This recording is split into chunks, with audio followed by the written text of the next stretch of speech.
As long as we don't hear any screams, things are functioning well enough. Okay.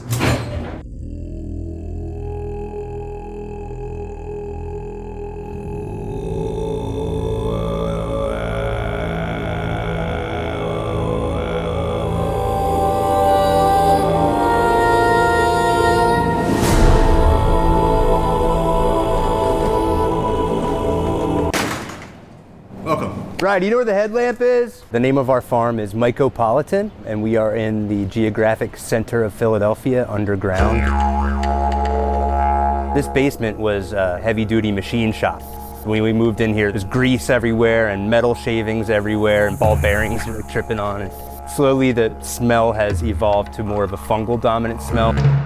Fungi are more closely related to animals. You know, we have a common ancestor much more recently than with plants. Mycelium is really like the majority of the organism. All of these white circles, that is the mycelium. If you were to look at it under a magnifying glass, it would be a network of these kind of clear filaments that, you know, they look white to us. The mushroom is the sex organ, the reproductive organ for the mycelium. I kind of think of it sort of like a flower. It's releasing spores into the air to mate with other spores. That's the fun part for them. It's just like wild to me. I'll never get over looking at baby mushrooms farm, right? They're adorable. Yeah. How does the intelligence in the mycelium know to produce this like gorgeous fruit body? They're basically alchemists, right? They're turning waste materials into food products. It's a combination of sawdust and soybean hulls. The sawdust is the main like carbohydrate source that the mushrooms are feeding on. We also fine-tune the recipe a little bit. Then from here, they go into our sterilizer.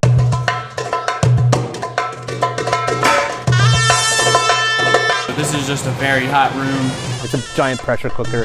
It's cooking the block, so it's killing all the mold and bacteria. Freewheeling Bob Dylan style, you know what I mean? You just gotta go with it. It'd be even hotter with some clothes on. Dan works his butt off. That's why he's built like that. He did just start going to the gym, but even before that, he looked like that. Part of the job of being a mushroom farmer.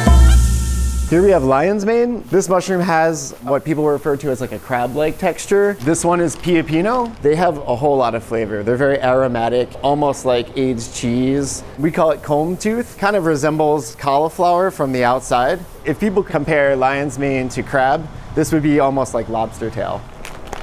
You can take smaller clusters of blue oysters. You can make a very meaty steak with this. Here we have king trumpets. What a lot of people like to do is cut it laterally in coins, score the edges on either side, and make like a mock scallop.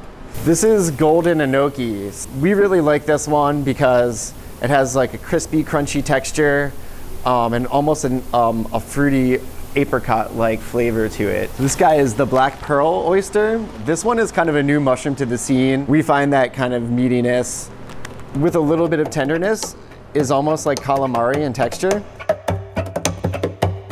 This is our cooler incubation space. So we have our black pearl oysters incubating in here. Every species has its own needs as far as where the mushrooms want to actually grow and what we have to do to accommodate that. It's that kind of thing happening all day long. My day-to-day a lot is kind of taking the mushrooms from where they're at in here and then making sure the mycelium and the mushrooms are as happy as possible. There's a lot of like opening and closing vents. I have to constantly check the dew point forecast and like turn things on and off. Oh, you can see Brian pulling in a rack from the lab. I think farming in general is a thinking person's game. You're just constantly balancing a lot of variables. This is freeing the mushrooms. These are the baby mushrooms, so they need room to grow. Light is sort of like an indicator to them that like, all right, we're out in the open now. Now it's time to produce mushrooms. The mushrooms like fog, right on cue. These are high pressure misting nozzles. They help us keep the humidity above 90%. We are like an hour away from the mushroom capital of the world. It might have been a little crazy to think like, all right, we're gonna sell mushrooms into the same market. A lot of our customers are some of the best restaurants in Philadelphia. Some of the chefs will go out of their way to be like, yeah, I love these. They really appreciate that. This isn't a commodity. These little guys are going to be about like 4 inches tall in like 2 or 3 days. We plan our lives around when and how to harvest to ensure their maximum beauty. We're harvesting all the mushrooms that we're bringing to the farmer's market like the morning of. That's the best. Those mushrooms will be good in people's fridges for between like almost 1 to 2 weeks. So there, we got a farm share. We're making the bags from scratch, we're harvesting the mushrooms, we're putting them in the boxes, and then we're giving it to our delivery guy and he's taking it right to you.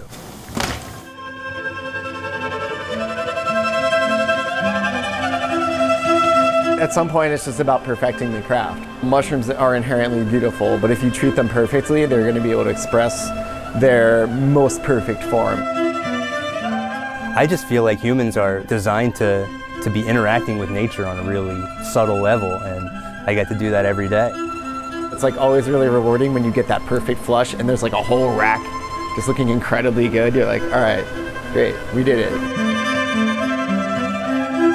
We make sure we go outside and get some fresh air throughout the day and hang out, talk.